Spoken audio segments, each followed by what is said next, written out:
Listo. Muy buenas tardes, mi nombre es David Saavedra Cuello y mi compañero John Alexander López Fuel. Nosotros vamos a hablar sobre la tarea número 4, el literal uno, que consiste en un curso básico de instrumentación hard, para lo cual tenemos que primero hacernos una pregunta, que es ¿cómo se transmiten los datos desde los equipos de medición hasta el sistema de automatización y a los actuadores? Entonces, tenemos que la comunicación entre instrumentos de campo y sistemas de control, esto se basa en distintas señales como son las neumáticas, las electrónicas, las digitales y las telemétricas. En este caso, si nos damos cuenta, las neumáticas están entre 3 PSI a 15 PSI, las electrónicas de 4 a 20 miliamperios, esto lo vamos a ver mucho más adelante. La parte digital, que son señales eléctricas codificadas en sistemas binarios, y la telemática, que es la señal inalámbrica que se transmiten en ambientes hostiles o fuertes a unas distancias mucho más grandes. Entonces, yendo a la siguiente diapositiva, ¿no? ¿Cómo se transmiten estos datos desde equipos médicos hasta el sistema de automatización, de medición, perdón, hasta el sistema de automatización a los actuadores? En la imagen, a continuación, vemos cómo se ha evolucionado la transmisión de estos datos, porque ahora las señales digitales son propicias por los microprocesadores y las neumáticas se han quedado obsoletas, y ahora solamente se están usando para válvulas de control o posicionadores, o incluso se ven bastante lo que viene a ser las partes académicas. Entonces, si nos damos cuenta, antes teníamos la parte como vemos, la parte izquierda, que ya son más mecánicas, señales más mecánicas. Aquí es donde nosotros decíamos la parte de que se ha quedado obsoleta la señal neumática, porque ya no dependemos completamente de las señales mecánicas, sino ya dependemos ahora con cuartos de control, usando PLC, usando protocolos ARP, comunicación Profinet, computadoras, routers, etcétera, etcétera, etcétera. Lo cual nosotros vamos a obtener datos, los cuales podemos ver en tiempo real o incluso en un tiempo cercano al real, más exacto, más preciso, de qué es lo que está ejecutándose en cada uno de estos sistemas de control o los proyectos que se están haciendo, parte de los proyectos que se están haciendo. Entonces, incluso podemos trasladar esos datos a la nube, con lo cual eso nos puede graficar y podemos tener una mejor lectura de qué es lo que está pasando alrededor de los proyectos. Entonces, ¿y cómo se creó el protocolo HART? Este protocolo HART primero se crea en la parte de que, a ver, aparecen los primeros transmisores digitales inteligentes de los años 1983. Pero aquí el término inteligente solo era para uso de mercadeo. Eh, y se usaban solamente protocolos de comunicación propios. A lo que vamos es, por ejemplo, una empresa cogía y diseñaba su propio protocolo de comunicación digital, pero solamente ese protocolo digital se podía transmitir con máquinas de esa marca. Entonces lo hacía muy privada. Entonces, para uno tener que operar en esas épocas, ponte, compramos solamente equipos General Electric, poniendo un ejemplo. Entonces, General Electric, para poder operarlo desde la computadora o desde un router o hacia los sensores, los actuadores, todos estos tienen que ser la marca General Electric, porque si se compra de distinta marca, ejemplo, Siemens, no se va a poder comunicar porque resulta que el General Electric tiene un protocolo de comunicación y el Siemens maneja otro protocolo de comunicación. Antes era así. Antes solo era privado. Teníamos que comprar un solo tipo de marca, ¿no? De todos los implementos. Entonces, debido a este problema, los fabricantes desarrollaron rápidamente una serie de protocolos digitales abiertos para poder competir con el mercado, ya que como estaban en vías de desarrollo, tenían una gran demanda de comunicación con diferentes fabricantes. O sea, tener que poder usar marcas distintas para poder hacer el mismo trabajo, ya sea por cuestión de costos o cuestiones de eficiencia. entre otras cosas. Entonces, es así como en 1992 se crea el protocolo de comunicación HART, o transductor remoto direccionable de alta velocidad, escrito en inglés. Y desde este entonces, este protocolo va actualizando y revisando constantemente, lo cual lo va a hacer que va a hacer que mientras conforme vaya pasando el tiempo, este protocolo HART sea mejor, sea más rápido, e incluso ya con estas nuevas reglas, estas nuevas actualizaciones, ya los nuevos implementos que hagan cada una de las marcas, eh, optimicen la parte de comunicación y envío de datos, entre otras cosas. Y cabe recalcar que este protocolo fue creado sin fines de lucro, por lo cual cualquier tipo de empresa, sea nueva o sea antigua, que quiera usar estos protocolos HART, lo puede hacer libremente y puede comunicar, puede usar, eh, el usuario puede usar distintos tipos de maquinaria, ya sea General Electric, Siemens, Schneider, etcétera, etcétera, etcétera. Entonces, el propósito inicial del protocolo HART ha sido comunicar eh, ha sido comunicar digitalmente un equipo de campo y un controlador o sistema de control en una PLC, usando un cableado analógico de 4 a 20 miliamperios.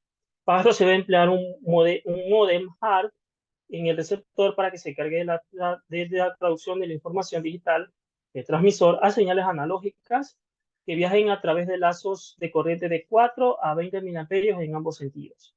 Entonces, eh, para esto, también el modem HART emplea un principio llamado la modulación por desplazamiento de frecuencia, o modelo FSK, para que la información binaria sea representada mediante una señal de frecuencias distintas.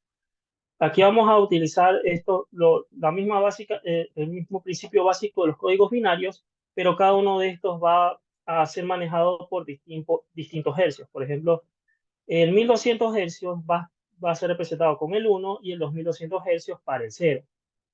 Entonces, en forma senoidal y con amplitud pico-pico de 0.5 miliamperios o 1 miliamperio, estas señales se superponen a la señal de corriente continua de 4 o 20 miliamperios. En resumen, el protocolo HART es un protocolo de instrumentación industrial, digital, bidireccional, maestro-esclavo.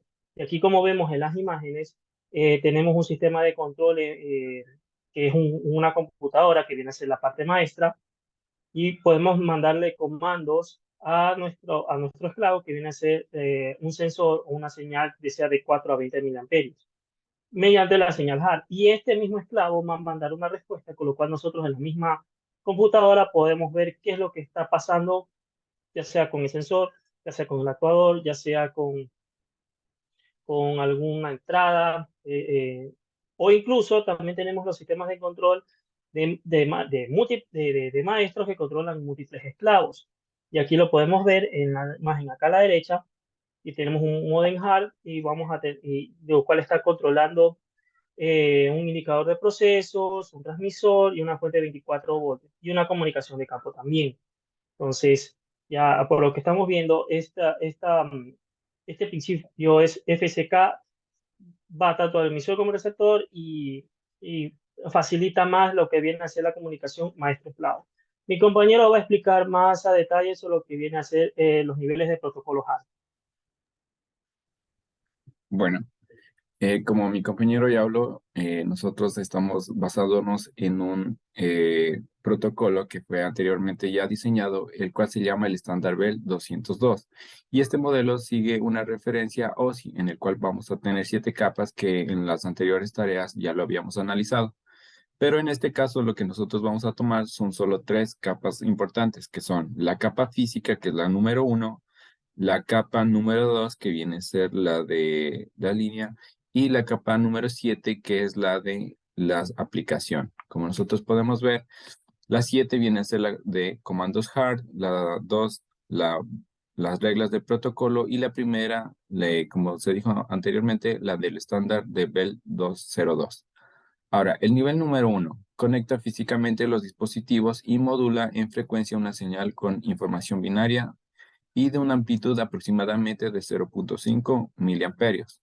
superpuesta también a la señal analógica de salida del transmisor, que viene a ser de 4 a 20 miliamperios, que ya lo hemos hablado y que mi compañero lo estaba explicando. Como podemos ver la imagen, aquí tenemos la superposición de estos dos tipos de señales y que también trabaja con diferentes frecuencias para asumir tanto el valor de 0 y el valor de 1.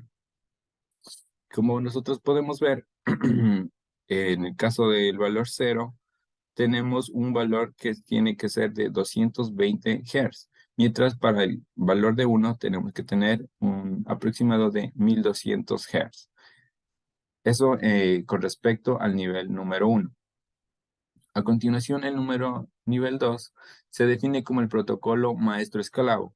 En este lo que nosotros podemos ver es que son dos dispositivos maestros y que también puede ser un sistema de un control de una PC como maestro primario y para conexiones permanentes, y un comunicador portátil tipo HART como maestro secundario para conexiones temporales. Aquí determinando ya la jerarquía de cada uno de ellos. También en este nivel se encarga de formar y comprobar la trama de los mensajes de acuerdo con la especificación del protocolo HART, lo que se debe cumplir, y lo cual se realiza de forma asíncrona. Transmite un byte a la vez sin ninguna señal de reloj. Cada carácter del HART incluye un bit de inicio. Por lo tanto, son 8 bits de datos transmitiendo un bit de paridad impar y un bit de parada, utilizando un total de 11 bits de caracteres. Como podemos ver en la imagen, aquí tenemos los totales de los bits. Este tipo de trama de datos consta de un preámbulo para sincronizar, que son 5 bytes, un carácter hard de inicio, que viene a ser un byte, y un campo de direcciones único para cada dispositivo, como podemos ver que son otros 5 bytes. El comando o servicio nuevamente viene a formar un byte, y tenemos el conteo de datos también con un valor de un byte. Finalmente, el indicador de estatus con 2 bytes y el chequeo de errores con un byte. Eh, Ahora vamos a hablar del nivel número 7, que viene a formar la aplicación y la construcción.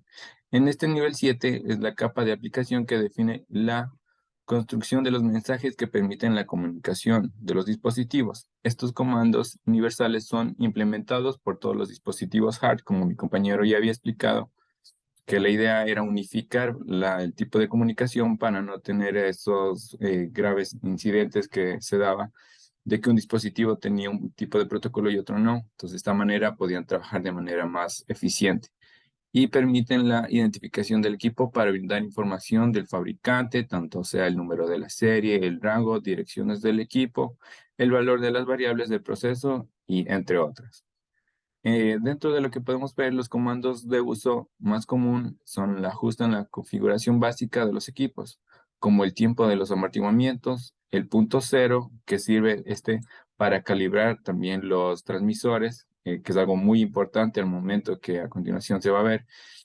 También vamos a poder ver lo que son las unidades de las variables secundarias, entre otros. Estos tipos son implementados por la mayoría de los dispositivos, pero no todos. Eso también es algo que se aclaraba y que se aprendía en los videos, de que el protocolo HART permite que cada creador o persona o fábrica pueda diseñar su dispositivo HART con varias opciones de información, de mensajes, de alertas, y nos va a beneficiar a cada uno de ellos.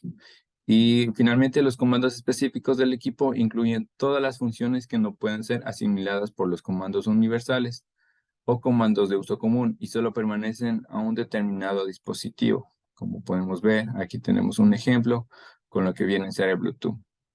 El protocolo HART, siguiente diapositiva, por favor.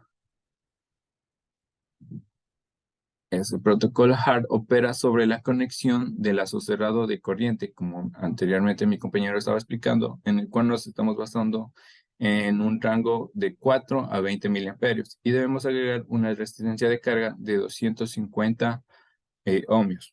Esta sirve para realizar la conexión de un dispositivo con HART y de esta manera tendremos la conexión entre comunicador del campo, maestro y un instrumento del campo, que vendría a ser el esclavo, los sensores, y lo cual se le denomina estructura punto a punto.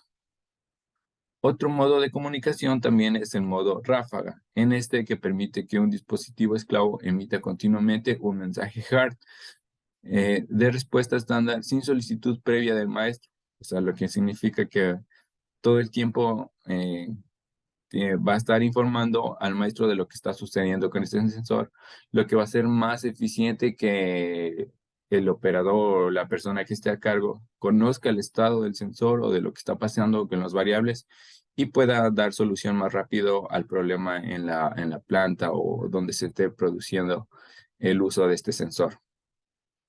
Lo que nosotros también podemos ver que la conexión es igual a la estructura punto a punto, solo que aquí el maestro indica al esclavo que transmita continuamente el mensaje, como decíamos, de respuesta hard, y lo recibe a una velocidad más alta que la que indique nuevamente el esclavo, que deja de enviarlo. Este método no es muy utilizado porque existen otros protocolos que realizan mejor esta función. También algo a destacar es que el módulo multipunto tiene la capacidad de conectar múltiples dispositivos de campo, con un total de 15 dispositivos a conectarse sobre el mismo por cada par de hilos, donde la salida analógica se inhibe y es mínima, con un valor de 4 miliamperios, pero al tener una mínima salida analógica hace que la señal sea más lenta, siendo útil esta aplicación en registros y gráficos de temperatura o supervisiones de almacenaje en sistemas o múltiples. Como podemos ver, esta es la imagen final donde tenemos conectados los dispositivos, tenemos el modem hard y tenemos todos los 15 dispositivos, un total, enviando la información hacia el maestro. Muchas gracias.